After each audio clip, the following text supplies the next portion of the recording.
everybody, I'm Jason, it's the Freebird Garage, and today we're doing how much did it cost on that Ohlins shock install for my Harley Davidson FXR. In the last video, of course, we did the install, and I'm doing these videos now to show the breakout of what it cost myself or anyone else that's looking to do it to get it on their bike or any products that I have. So I'll usually do the product and then do a breakout of what the parts, material list, and everything is for the product itself. I already did one on a chain conversion. The process was over 6 weeks, and then I did a breakout. The whole table was filled, and I essentially do everything from the ground up. If you were to have no tools, or if you have maybe part of the tools, part numbers, cost, and everything into it. The first part, the Ohlins shock here, these run a total whopping $1,400, and these are the HD 144s, and that's what the price is typically across the internet. I've seen as much as like $1,700 on some websites.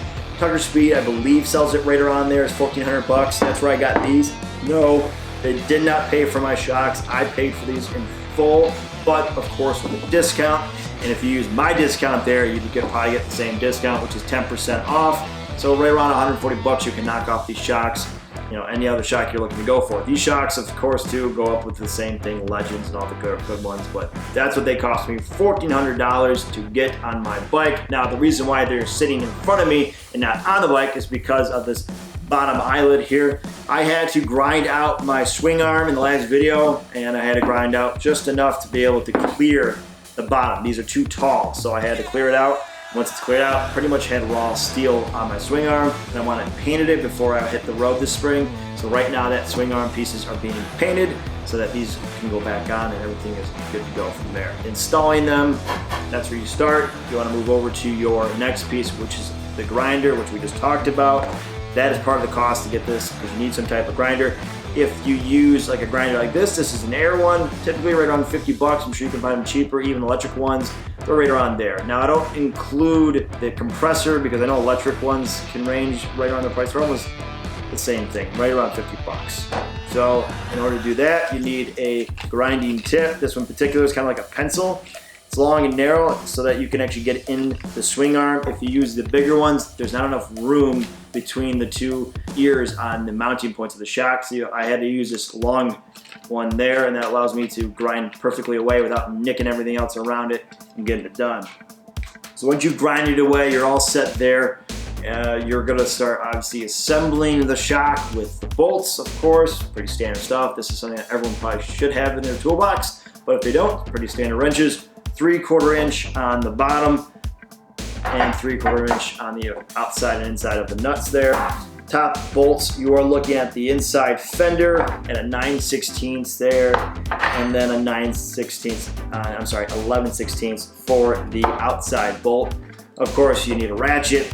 I use Carlisle stuff. That all runs right around 32 bucks. You probably could get this down way cheaper, but my stuff's 32 bucks average. They all came in a case for a much larger cost, but breaking it out, it's right around there. Before you go and get your bolts on there, you're gonna need to use some Loctite. That was pretty standard in the other video. In most of my videos, I use some kind of a Loctite, red or blue. Loctite, for some reason, when you get to these, they get a little more expensive at the $15 mark. And now I had to use 2 drops per bolt in there. So a total of, let's say, 8 drops if you want to be exact in each of the bolts, if you were to break down to ounces, but 15 bucks for this tube that I use. It's a nice roll-on one. Permatex, same thing as Loctite. That's really needed. And of course, once you start locking it down, you're gonna need a good old torque wrench. This is the tried and true, I should say, tool that Harley stand by. Use your torque specs, use them, use your torque wrenches to get there. This will ensure you as a perfect fit. If you're not tight enough or over tightening it, this gets you right there. Love using them.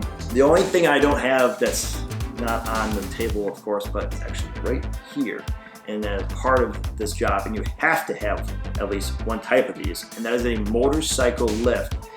Now, of course, I have a table with actually a scissor lift, which is right here. That allows me to bump up the rear tire, but you have to be able to extend your shocks up in order to pull that shock off. And then have the tire dangling, especially if you're going with a bigger size shock that you currently have one to try to shove a 14-inch shock on top of a 13-inch shock just obviously doesn't work. So you gotta remove both. Your tire's up and out in the air. You have to be able to lift it in some way. I'm sure there's other creative ways, but you can choose either a scissor jack or a standard motorcycle jack, which is like the 2 forks, and it'll lift it right up. Now I actually have all three. I probably will do a video on the comparison of all three if anyone's out there curious on which motorcycle jack they want to use or lift they want to use or why or not. But if you were to calculate that into this whole formula here, you're probably looking at an additional 120 bucks. I would say on average, probably maybe a little bit more, a little bit less, depending on where you buy it, Harbor Freight or Kobe Freight or something call it.